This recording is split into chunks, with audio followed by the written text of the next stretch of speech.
By 2030, 45% of women ages 25 to 44, let me make sure I got this correct, are expected to be single and child-free.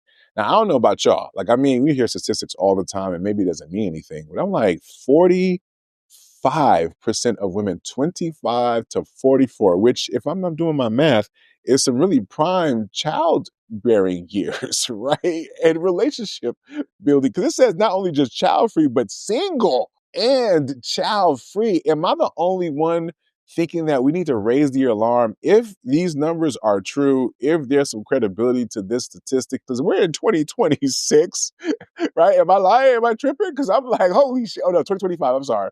We're in 2025, but we damn near about to be in 2026. So this is like literally what, 5 years, right? 4 or 5 years from now.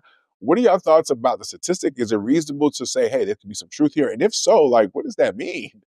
Ring the alarm or no? All I got to say is thank God for Nick Cannon. Nick, we see you. Thank you for your work, for what you're doing for the community on the front lines. You know what I'm saying? One pump at a time. One pump at it, whatever it takes, bro. Whatever it takes, one pump at a time.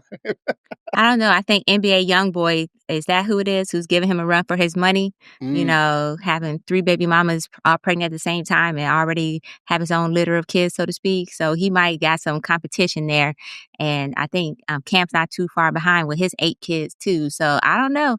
But to answer the question, I think that unfortunately the alarm has already been raised because I believe that was one of the reasons why they pulled back on Roe versus Wade. They pulled back the whole emphasizing like the abortion and so forth as far as the laws restricting abortion access, criminalizing women who are pregnant. And so I think the alarm was already raised. And I honestly believe this is the reaction to the alarm that was raised for the regulation purposes of the woman's body.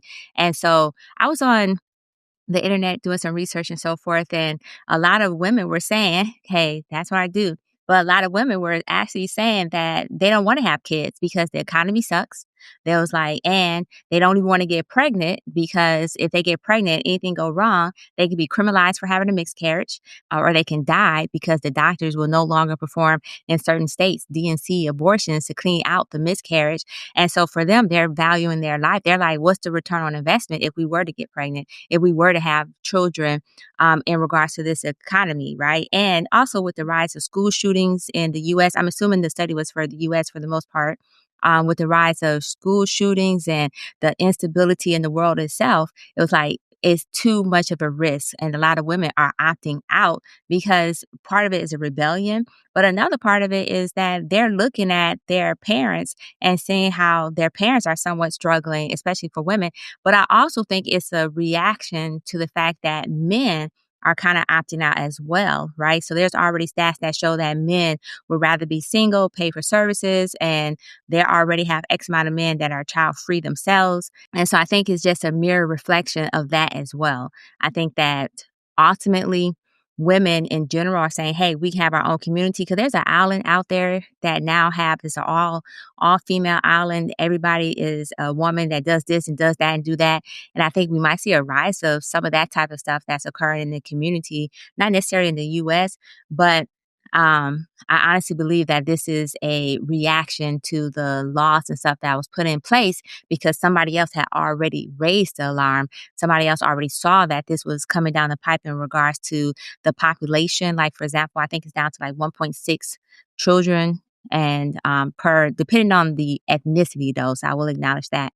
And so I think the alarm was already raised. And now, unfortunately, it's having the opposite effect of what they thought it was going to have. Because whenever you force people to do something, especially women, we automatically somewhat want to rebel. People in general. Well, no, because I just want to clarify whether or not, were you saying that this was a reaction to like the recent change with like abortion in America or the US? Is that kind of where you're going with that conversation? So I'm saying I think that's part of it. I think that the laws that were put in place pretty much guaranteed that women decide to opt out, or some women were decided to opt out because it's no longer safe. Having kids in general is already a high risk for women in general, right? But we don't look at it that that way because we have women who have births all the time, but not recognizing that it's still a high risk. And now that we have these laws in place, the laws does not benefit the woman in the sense that if she does have a miscarriage or if she does have or she's in the process of giving birth, the laws restrict the doctors from doing what they need to do to save the woman, is what I'm saying. So yes, I think that's part of it, but that's not the sole reason.